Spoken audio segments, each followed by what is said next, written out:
Се надевам дека ќе го отфрлиме овој договор.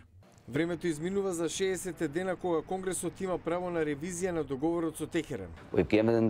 Им дадовме бомба, проектил и пари да платат за неа. Тоа е ужасен договор. Верувам дека ве завеле. Тешки зборови од председателот на Комисијата за односи со странство за државниот секретар Џон Кери.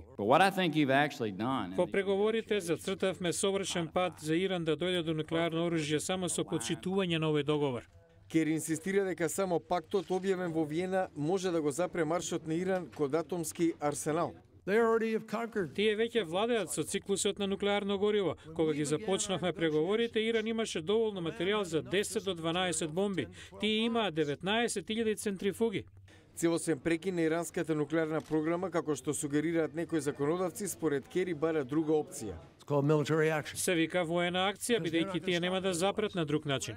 Многу демократи се уште не се изјасниле. Не му веруваме на Иран, но емоциите треба да ги оставиме настрана. Треба да го гледаме договорот, да утврдиме дали нашето придржување на договорот ќе не стави на пат Иран поверојатно или помалку веројатно да стане сила со нуклеарно оружје. Американците веќе гледаат телевизиски пораки на лоби групи против договорот. Првичните анкети покажува дека мнозинството го поддржува договорот, но дека има широк скептицизам дека тоа ќе го задржи Техеран да остане без нуклеарно оружје.